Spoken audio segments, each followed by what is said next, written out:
কারোর সাথে যুদ্ধ নয়, দেশের সার্বভৌমত্ব রক্ষায় কাজ করছে সরকার, বলেছেন প্রধানমন্ত্রী। অভ্যন্তরীণ বিষয়ে হস্তক্ষেপ সহ্য করা হবে না। বেগম খালেদা জিয়ার মুক্তি এখন বিএনপি লক্ষ্য, বলেছেন মির্জা ফখরুল। 29 জুন নয়াপল্টনে সমাবেশের ঘোষণা, নেতাকর্মীদের মাঠে নামতে মির্জা আব্বাসের আহ্বান। দুর্নীতি শুধু আমলারা করেন না, রাজনীতিকরাও করেন, বলেছেন ওবায়দুল কাদের। অভিযোগ তোলার আগে আইনে নিজেদের চেহারা দেখার আহ্বান। তিস্তা সহ যে কোনো দ্বিপাক্ষিক চুক্তির সময় বাংলাদেশকে স্বাধীন সার্বভৌম দেশ হিসেবে নিজেদের সক্ষমতা জোরালোভাবে তুলে ধরার আহ্বান সিপিডির। দেখছিলেন বিআরবি কেবল সংবাদ শিরোনাম, এবারে বিস্তারিত। প্রধানমন্ত্রী শেখ হাসিনা বলেছেন, কারোর সঙ্গে যুদ্ধ নয়, দেশের সার্বভৌমত্ব রক্ষায় সরকার প্রস্তুত জানিয়ে তিনি বলেছেন, অভ্যন্তরীণ বিষয়ে কারো হস্তক্ষেপ সহ্য করা হবে না। দেশ এগিয়ে নেওয়ার সঙ্গে ফোর্সেস গোলের মধ্য দিয়ে সশস্ত্র বাহিনীকে আধুনিক যুগোপযোগী করার কাজ চলছে বলে জানিয়েছেন প্রধানমন্ত্রী শেখ হাসিনা। প্রধানমন্ত্রী কার্যালয়ে স্পেশাল সিকিউরিটি ফোর্সের প্রতিষ্ঠা বার্ষিকী উপলক্ষে বিশেষ দরবার এসব কথা বলেছেন তিনি। রিপোর্ট করছেন রুকনুজ্জামান। বুধবার প্রধানমন্ত্রী কার্যালয়ে রাষ্ট্রপতি ও প্রধানমন্ত্রী নিরাপত্তার দায়িত্ব পালন করা স্পেশাল সিকিউরিটি ফোর্সের 38তম প্রতিষ্ঠা বার্ষিকী উপলক্ষে বিশেষ দরবারের আয়োজন করা হয়। অনুষ্ঠানে প্রধান অতিথির বক্তব্যে প্রধানমন্ত্রী শেখ হাসিনা বাংলাদেশের শান্তির পক্ষে প্রতিরক্ষা নীতির কথা তুলে ধরেন। দেশের সার্বভৌমত্ব রক্ষায় সশস্ত্র বাহিনীর আধুনিকায়নে সরকারের ফোর্সেস গোল সহ নানা উদ্যোগের কথাও বলেন প্রধানমন্ত্রী। যে কোনোভাবে হোক বহিঃশত্রুর আক্রমণ থেকে দেশকে রক্ষা করা, নিজেদের রক্ষা করা, আমরা কারোর সাথে যুদ্ধ করতে যাব না, কিন্তু আক্রান্ত হলে যেন নিজের দেশের স্বাধীনতা সার্বভৌমত্ব রক্ষা করতে পারি, সেইভাবেই আমাদেরকে প্রস্তুতি নিতে হবে, সেইভাবে আমাদের থাকতে হবে। সেই দিকে লক্ষ্য রেখেই কিন্তু আমাদের সকল পদক্ষেপ আমরা নিয়েছি। শেখ হাসিনা বলেন, দেশ এগিয়ে যাচ্ছে, যাবে, বাংলাদেশ দক্ষিণ এশিয়ার গুরুত্বপূর্ণ অঞ্চলও হয়ে উঠছে। অনেক গুরুত্বপূর্ণ ব্যক্তি এখানে আসবে, ফলে তাদের নিরাপত্তা নিশ্চিতে সততা, দৃঢ়তা ও আরও নিষ্ঠার সাথে দায়িত্ব পালনের কথা বলেন প্রধানমন্ত্রী। এসএসএফ সবসময় অত্যন্ত গুরুত্বপূর্ণ দায়িত্ব পালন করে থাকে। শুধু দেশের অভ্যন্তরে না, বিদেশি অতিথিরা অনেকেই আমাদের বাংলাদেশে আসেন, তাদেরও নিরাপত্তায় যেভাবে ব্যবস্থা নেন এই অতিথিদের জন্য, সেটা অত্যন্ত গুরুত্বপূর্ণ এবং খুবই স্পর্শকাতর। কিন্তু আমি ধন্যবাদ জানাই যে আমাদের এসএসএফের প্রতিটি সদস্য তাদের কর্মদক্ষতা, সুনিপুণ পেশাদারিত্বের মাধ্যমে এই দায়িত্ব যথাযথভাবে পালন করেন। নিরাপত্তা নিশ্চিত করার পাশাপাশি নেতৃত্ব যেন জনবিচ্ছিন্ন না হয়ে পড়ে, সেদিকে খেয়াল রাখার কথাও বলেন প্রধানমন্ত্রী শেখ হাসিনা। রুকনুজ্জামান, বাংলাভিশন, ঢাকা। বেগম খালেদা জিয়ার মুক্তি এখন বিএনপির একমাত্র লক্ষ্য, বলেছেন দলের মহাসচিব মির্জা ফখরুল ইসলাম আলমগীর। গুরুতর অসুস্থতার পরও চেয়ারপারসন বেগম খালেদা জিয়াকে বিদেশে চিকিৎসার অনুমতি না দেওয়ায় সমাবেশ সহ নানা কর্মসূচি ঘোষণা করেছে বিএনপি। রিপোর্ট করছেন সিকান্দার ইমান। নয়াপল্টনের কেন্দ্রীয় কার্যালয়ে যৌথ সভা করেন বিএনপি নেতারা। মির্জা ফখরুল ইসলাম আলমগীর জানান, বেগম খালেদা জিয়া গুরুতর অসুস্থ, যে কোনো সময় তার জীবন হানি হতে পারে। এমন মামলায় অন্যরা মুক্তি পেলেও আদালতের দোহাই দিয়ে বিএনপি চেয়ারপারসনকে উন্নত চিকিৎসা থেকে বঞ্চিত করা হচ্ছে বলে অভিযোগ করেন বিএনপি মহাসচিব। দেশনেত্রী বেগম খালেদা জিয়া মৃত্যুর সঙ্গে পাঞ্জা লড়ছেন। আপনারা জানেন যে প্রায় কিছুদিন পরপরই থেকে হাসপাতালে আসতে হয়। এবার যে তিনি এসেছিলেন, এটা আল্লাহর অশেষ রহমতে যে তাকে আমরা ফিরে পেয়েছি। তার ডাক্তারদের সঙ্গে কথা বলে আপনারা বুঝতে পারবেন যে তার ফিরে আসার কোনো সম্ভাবনা খুব কঠিন ছিল, যদি ঠিক সময়ের মধ্যে যদি ডাক্তাররা চিকিৎসাটুকু দিতে না পারতেন। এই একটা অবস্থার মধ্যে আমাদের চিকিৎসকরা বারবার বলেছেন যে তার চিকিৎসার জন্য বাইরে উন্নত জায়গায় প্রতিষ্ঠায় নেওয়া উচিত, কিন্তু সেই জায়গায় উন্নত কেন্দ্রে, চিকিৎসা কেন্দ্রে তাকে সরকার দিচ্ছে না। বেগম খালেদা জিয়ার মুক্তি এখন বিএনপির একমাত্র লক্ষ্য বলে জানান মির্জা ফখরুল। বেগম জিয়ার মুক্তির আন্দোলন আরো বেগবানের কথা বলে নতুন কর্মসূচি ঘোষণা করেন তিনি। নয়াপল্টন অফিসের সামনে সমাবেশ অনুষ্ঠিত হবে দেশনেত্রী বেগম খালেদা জিয়ার নিঃশর্ত মুক্তির দাবিতে। এটা হচ্ছে আপনার 29শে জুন বিকাল 3টায় অনুষ্ঠিত হবে। এরপরে হচ্ছে আপনার সারা দেশের মহানগরগুলোতে, সেখানে সোমবার, যেটা হচ্ছে 1 তারিখ 1 জুলাই, মহানগরগুলোতে এই সমাবেশ, দেশনেত্রী মুক্তির দাবিতে সমাবেশ অনুষ্ঠিত হবে। এরপরে হচ্ছে 3 তারিখে সারা দেশের জেলা সদরগুলোতে তার মুক্তির দাবিতে সমাবেশ অনুষ্ঠিত হবে। এ সময় রাজধানীর ইউনাইটেড হাসপাতালে বেগম খালেদা জিয়ার চিকিৎসার সহযোগিতা না পাওয়ার বিষয়টি নিয়ে ক্ষোভ প্রকাশ করেন মির্জা ফখরুল। তিনি জানান, জনগণের ঐক্যবদ্ধ প্রচেষ্টায় দেশে গণতন্ত্র ফিরে আসবে। সরকার তাকে আটক করে রেখেছে, আমরা সরকারের কাছেই অবিলম্বে তার মুক্তি দাবি করছি, সেটা জনগণকে তৈরি করে, জনগণকে সঙ্গে নিয়ে। সিকান্দার রেমান, বাংলা ভিশন, ঢাকা। বেগম খালেদা জিয়াকে মুক্ত করতে এখন থেকে আন্দোলন সফল করতে নেতাকর্মীদের নেমে পড়ার আহ্বান জানিয়েছেন বিএনপির স্থায়ী কমিটির সদস্য মির্জা আব্বাস। দলীয় চেয়ারপারসনের মুক্তির দাবিতে 29 জুন সমাবেশ সফল করতে বিকেলে মৌলানা ভাসানী মিলনায়তনে বিএনপি ও অঙ্গ সংগঠনের প্রস্তুতি সভায় তিনি আহ্বান জানান। তিনি বলেন, আন্দোলন সফল করতে প্রতিটি নেতাকর্মীকে সক্রিয়ভাবে থাকতে হবে। কারো সমস্যা হলে অন্যদের এগিয়ে আসতেও পরামর্শ দিয়েছেন তিনি। বিএনপির এই নেতা জানান, ১/১১ সরকারের সঙ্গে আওয়ামী লীগ যেই সমঝোতা করেছিল সেই ধারাবাহিকতায় এখন পর্যন্ত ক্ষমতা দখল করে আছে তারা। সবাই দলের সিনিয়র নেতারাও অংশ নেন।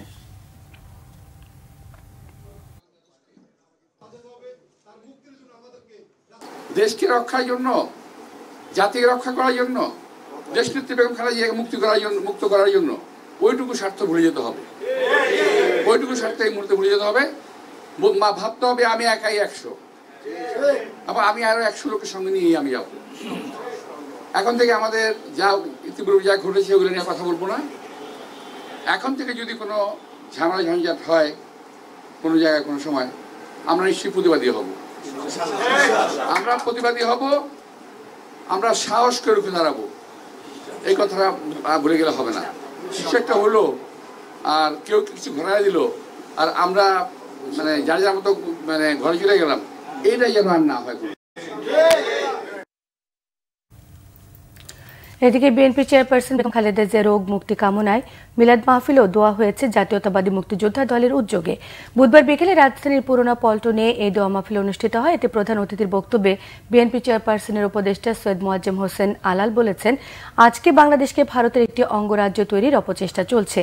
দেশ বাঁচাতে হলে বেগম খালেদা জিয়ার মুক্তি অপরিহার্য। এ সময় দলের যুগ্ম মহাসচিব সৈয়দ ইমরান সালেহ প্রিন্স জানান, বেগম খালেদা জিয়াকে এই সরকার ভয় পান, এজন্য তাকে রাজনীতি এবং নির্বাচন থেকে দূরে সরিয়ে রাখার নানা ষড়যন্ত্র হচ্ছে। বক্তারা বিএনপি নেত্রীর মুক্তির দাবি জানান, রোগ মুক্তির কামনায় দোয়া করা হয়েছে।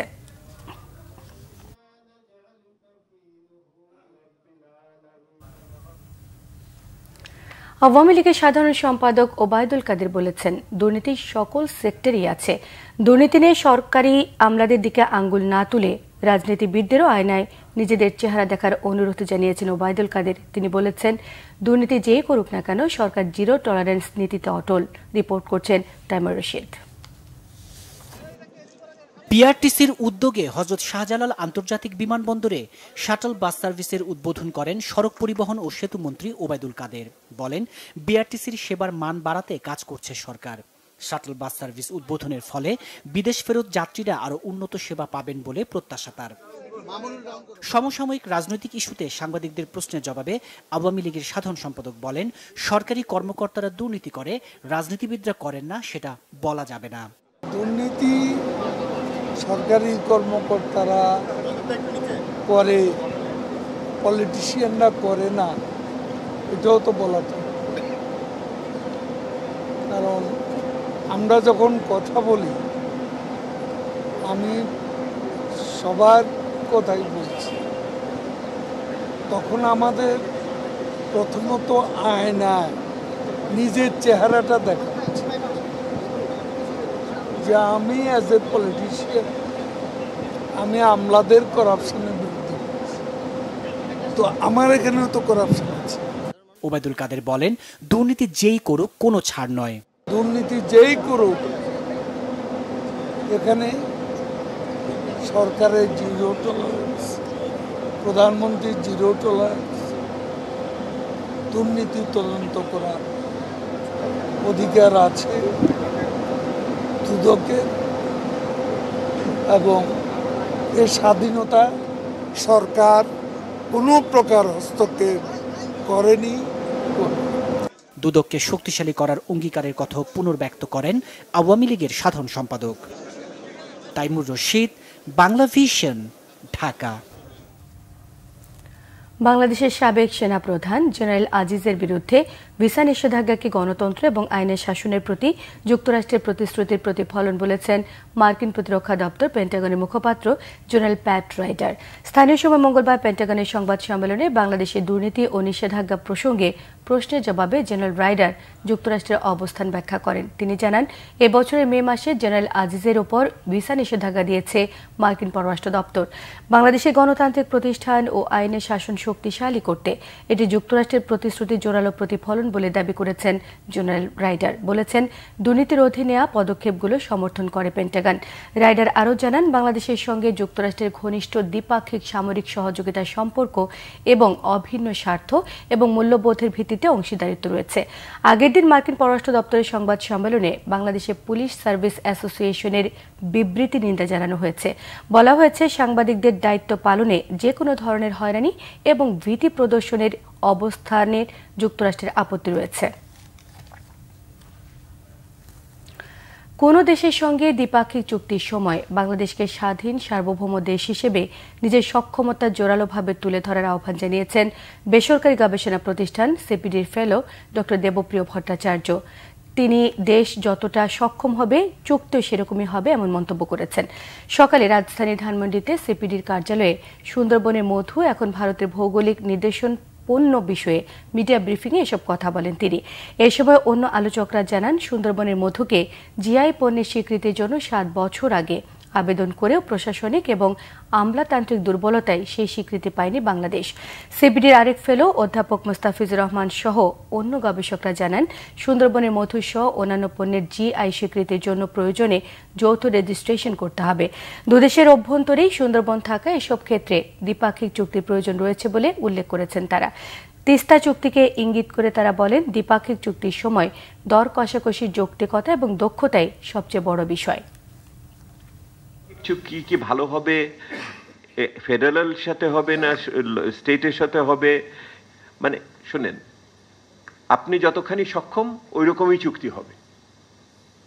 চুক্তি তাই হয় যেটাতে আপনার সক্ষমতা এবং আপনার দর কষাকষির যৌক্তিকতা দক্ষতা আপনি প্রকাশ করতে পারেন।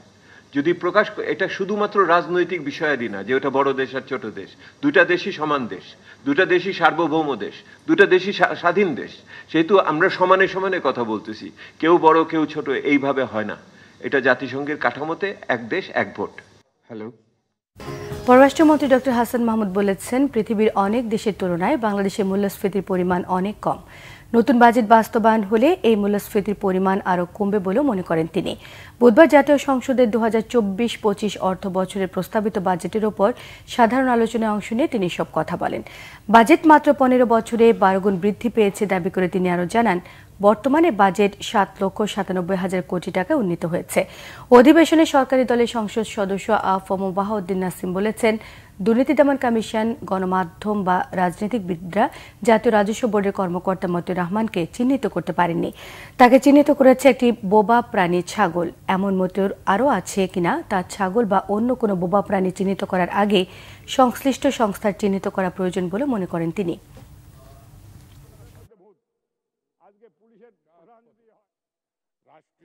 আমাদের দেশে গত কয়েক মাসে মূল্যস্ফীতি একটু বেশি ছিল, এখন আস্তে আস্তে কমতির দিকে যাচ্ছে এবং আমি দৃঢ়ভাবে বিশ্বাস করি এই বাজেটে মূল্যস্ফীতি কমানোর উপর জোর দেওয়া হয়েছে এবং এই বাজেট বাস্তবায়ন হলে পরে মূল্যস্ফীতি কমে আসবে।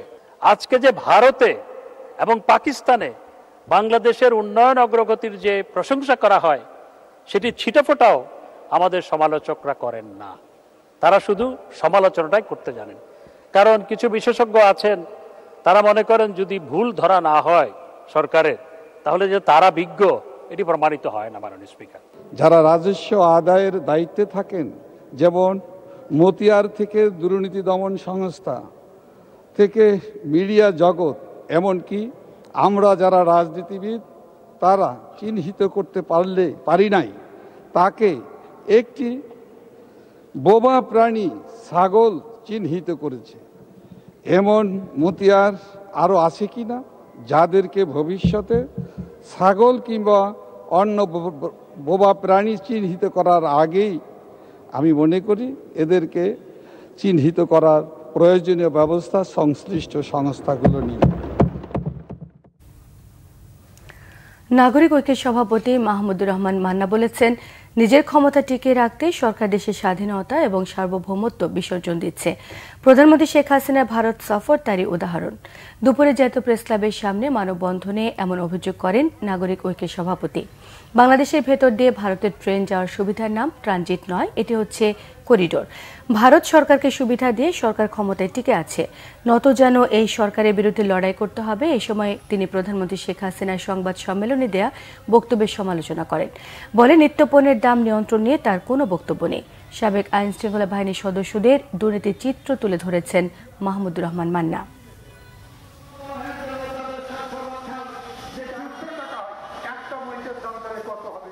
অন্যান্য জায়গায় বলেন বাংলাদেশের স্বার্থ কেবল আমরা রক্ষা করতে পারি। আমি যদি জিজ্ঞেস করি, এই যে এখন আপনারা গিয়ে তাদের সাথে একমত হয়ে এসছে যে ভারতের ট্রেন বাংলাদেশের মধ্যে দিয়ে ঢুকবে, সেই ট্রেন বাংলাদেশ পার করে ইন্ডিয়া পর্যন্ত যাবে, এটার নাম ট্রানজিট।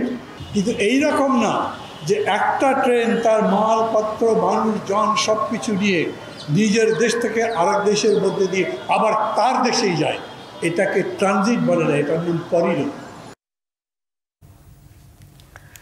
দেশের প্রত্যন্ত অঞ্চলে সার্বজনীন নাগরিক সকল সুযোগ সুবিধা নিশ্চিত করার আহ্বান জানিয়েছেন স্থানীয় সরকার, পল্লী উন্নয়ন এবং সমবায় মন্ত্রী মোহাম্মদ তাজুল ইসলাম। তিনি বলেন, স্থানীয় সরকার ব্যবস্থার প্রতিটি স্তরে নাগরিক সেবা পৌঁছে দিতে হবে। সকালে রাজধানী বঙ্গবন্ধু আন্তর্জাতিক সম্মেলন কেন্দ্রে দুদিনব্যাপী আরবান রেজিলিয়েন্স ফোরামের উদ্বোধনী অনুষ্ঠানে মন্ত্রী তাজুল ইসলাম এসব কথা জানান। তিনি বলেন, প্রধানমন্ত্রী শেখ হাসিনার নির্বাচনের প্রতিশ্রুতি অনুযায়ী দেশের সব গ্রাম এবং শহরে নাগরিক সেবাগুলো পৌঁছে দেওয়া হবে।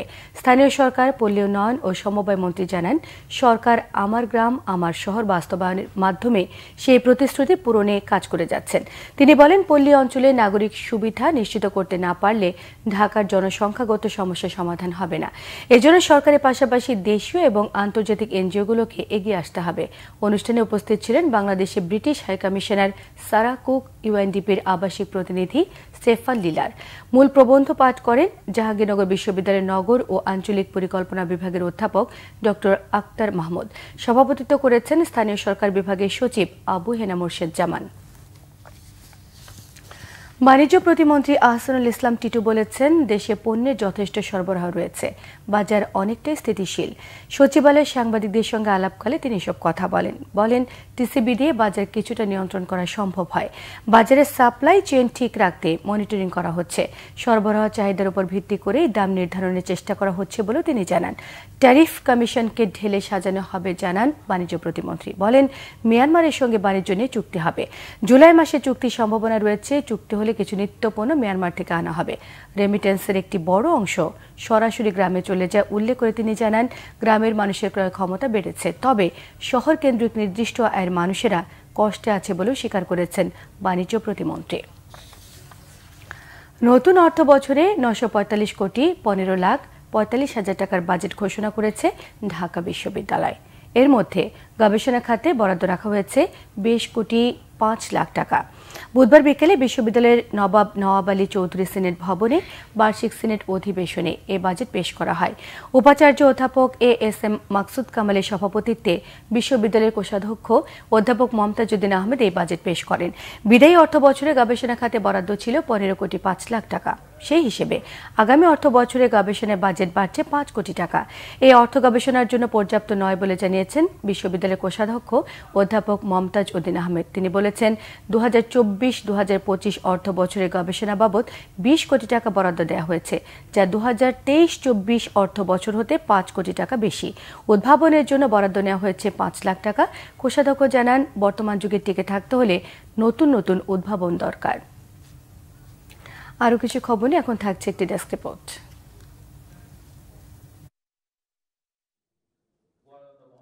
Canadian international school Bangladesh CISB এর নবম ও দ্বাদশ শ্রেণীর স্নাতক সমাবর্তন অনুষ্ঠান উদযাপন হয়েছে। রাজধানীর বনানীর একটি হোটেলের গ্র্যান্ড বলরুমে অনুষ্ঠানে প্রধান অতিথি ছিলেন রেলমন্ত্রী মোহাম্মদ জিল্লুল হাকিম।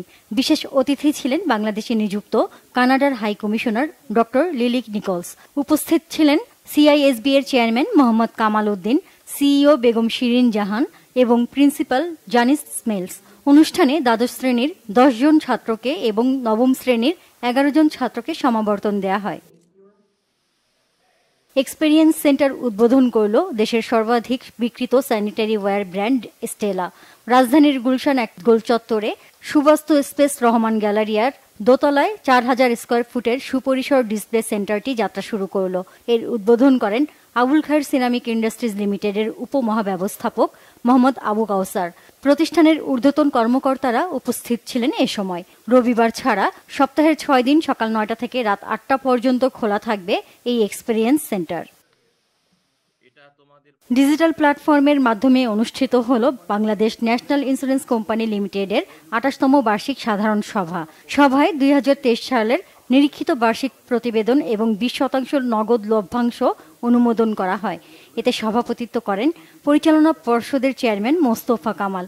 উপস্থিত ছিলেন কোম্পানির পরিচালক বিউটি আক্তার, ব্যারিস্টার হাসান রাজীব প্রধান, মোহাম্মদ আলমগীর হোসেন খান, মঞ্জুর মোহাম্মদ সাইফুল আজম, তাহমিনা বিনতে মোস্তফা, তায়েফ বিন ইউসুফ, তানজিমা বিনতে মোস্তফা এবং কোম্পানির বিপুল সংখ্যক শেয়ার হোল্ডার। এনআরবি ব্যাংকের 8টি উপশাখা উদ্বোধন করা হয়েছে। ব্যাংকের চেয়ারম্যান মোহাম্মদ মাহতাবুর রহমান অনলাইনের মাধ্যমে এই উপশাখাগুলো উদ্বোধন করেন। উপশাখাগুলো হল সিলেটের ফেঞ্চুগঞ্জ, বগুড়ার সান্তাহার, ধুনট, রাজশাহীর কাশিয়াডাঙ্গা, বরিশালের বাটাজোর, নারায়ণগঞ্জের ধর্মগঞ্জ, ফেনীর ছাগলনাইয়া এবং টাঙ্গাইলের গোড়াই।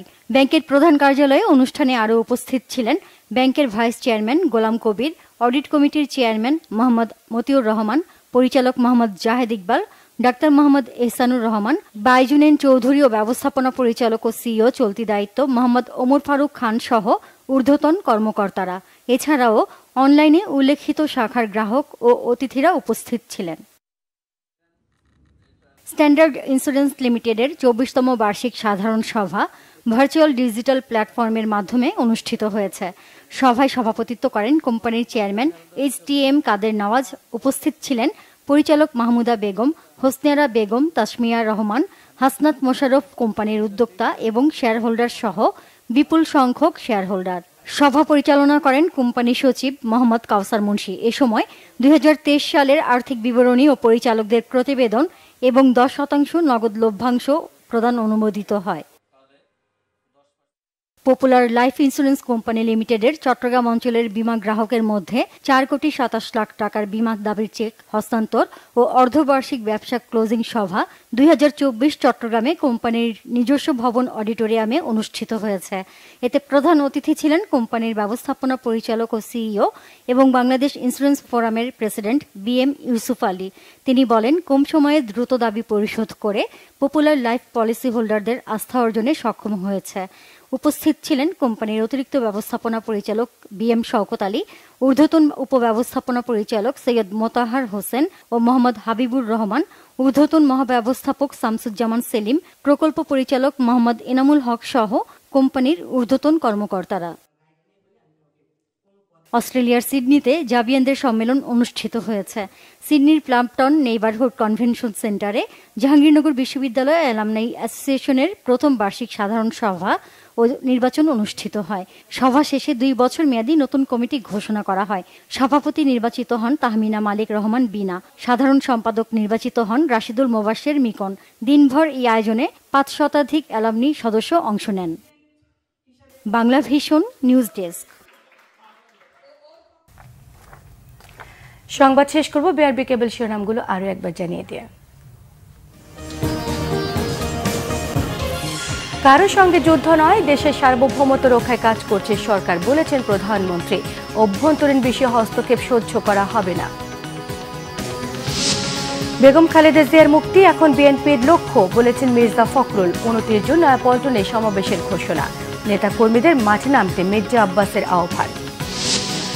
দুর্নীতি শুধু আমলারাই করেন না, রাজনীতিকরাও করেন, বলেছেন ওবায়দুল কাদের। অভিযোগ তোলার আগে আয়নায় নিজেদের চেহারা দেখার আহ্বান। তিস্তা সহ যে কোনো দ্বিপাক্ষিক চুক্তির সময় বাংলাদেশকে স্বাধীন সার্বভৌম দেশ হিসেবে নিজেদের সক্ষমতা জোরালোভাবে তুলে ধরার আহ্বান সিপিডির। এই ছিল এখনকার মতো। পরের সংবাদ রাত 1টায় দেখার আমন্ত্রণ রইল। এছাড়া বাংলাভিশন সংবাদ ও সংবাদ সংশ্লিষ্ট অনুষ্ঠান দেখতে ভিজিট করুন www.bbnews24.com, facebook.com/banglavishnnews-এ সাবস্ক্রাইবও করতে পারেন youtube.com/banglavishnnews-এর সঙ্গে থাকায় সবাইকে ধন্যবাদ।